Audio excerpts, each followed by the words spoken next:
It's me, John Duncan, your military realtor. Once again, just came from a nice little run. If y'all wonder why I ran, that is Summit Parkway. And it's amazing what happens to your mind when you get yourself alone, when you're pushing through things, and it's just you, yourself, and your mind. I'm gonna get straight to it. I ain't even about to ramble about nothing. And my daughter came to me, Jordan, and she ran in and she told her mom that she had a bad dream. And her dream was somebody had broken into our house, or she seen somebody looking through the window. She said she ran looking for daddy. And she said that they had a gun, but it was a Nerf gun. And so after she told my wife that, she came straight to me and she got in the bed with me and she started cuddling up to me. And I said, "Were you afraid?" And she says, "Yes." And she said she was afraid. And she said she was looking for me because she was afraid. Let me tell y'all something. As a father and a man, I'll tell you that it made me feel very good that my little girl, and she was looking for me for safety, for refuge, for comfort. And she laid there with me, and I reassured her everything was going to be okay. It was just a dream. And then I reassured her in my macho voice, in my macho way, what I would have done to a perpetrator or an intruder that came into our house. I said, "Daddy would have beat the living crap out of him, Jordan." And I was like, "'Cause you're my baby girl, and I will never let anybody hurt you." But I let Jordan know that everything's going to be okay. And guess what? She smiled, and she was very happy. And she says, "Yeah, Daddy, because nothing can hurt you." So that right there resonated with me. But I'll come back to that. I'm teaching my son, Jacob, how to play chess. I'm teaching him how to think things through and how to strategize through a game to beat me. And one day, hopefully, he'll beat me, but I don't think that's going to happen. But at any rate, I'm teaching my son how to be chivalry, how to hold doors, and me and my wife are teaching him manners. Yes, ma'am, no, ma'am, yes, sir, no, sir.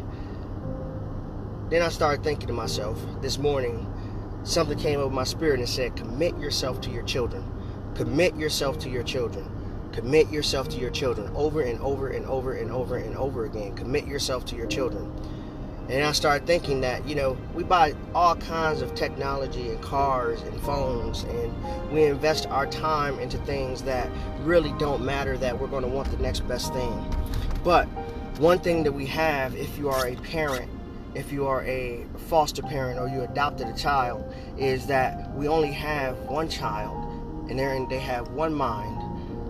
I mean individually children. You might have 4 or 5 kids or 2 children, whatever. But they are getting older, and their brains and minds are always expanding, and they're looking to us as their parents, as their mentors, as their role models. As little kids, their brains don't perceive what we perceive.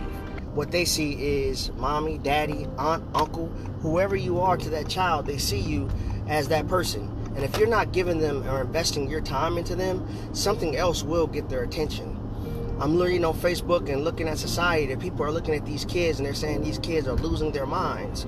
Well, I wonder how much time was invested into that child, opposed to taking the blame. I'm not saying that what people and kids do is wrong, and people complain about them being disrespectful, but they were taught that somewhere. Or maybe they weren't taught manners. Maybe they weren't taught how to be respectful. Maybe they weren't taught how to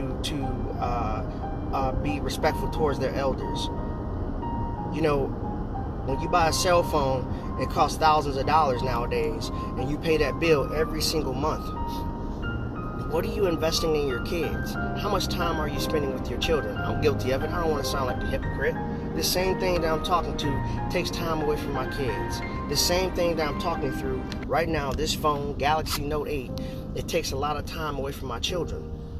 My daughter has been wanting to do a project with me every single day, and guess what? I'm guilty of it, man. I have not done the project with my daughter. That's something that something said, commit yourself to your children. If I don't invest my time in my children are going to invest their time into something else that I guarantee you is toxic. And then I'll be saying to myself, where did I go wrong? I got you the big house. I got you the nice cars. I got you everything that you asked for.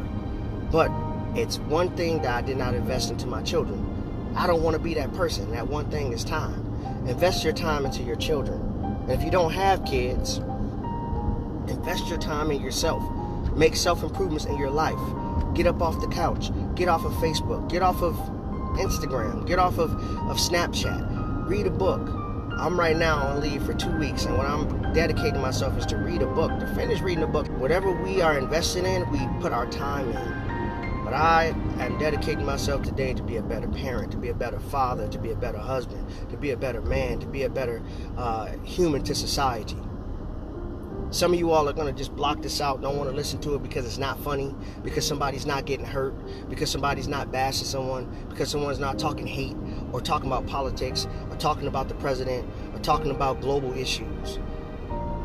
All of us have our own issues and our own wars in our mind. So if you block me out, that's fine. But I'm going to keep on talking. I wish you nothing but the best. Be safe. God bless you all. And I'll leave you with this. Commit yourself to your children. And your children, when you get older, will commit themselves to you. Think about that. If you don't put any time in your children right now, when they get older, they ain't going to want nothing to do with you. And when it's your time to go, when it's your time to die, when you are getting called to glory, do they want to stay with you? Do they want to be around you? Or are they going to remember that time when they wanted to do that project? Or are they going to remember the time when they wanted you to be at their football game? Or are they going to remember the time that, you said no to them and it affected them in some way? And now you need help. Now you need care around the clock. Who's going to be there for you? Is that going to be your own flesh and blood? Or is it going to be a care provider that you had to pay for because you were working so hard to build your business? And now your money is taking care of you, and now that's going to that person. When your children don't have anything, when your children don't want nothing to do with you. Yeah, that's not priceless. That's worthless. Spend time with your kids. And I'll do the same. Take care. God bless you.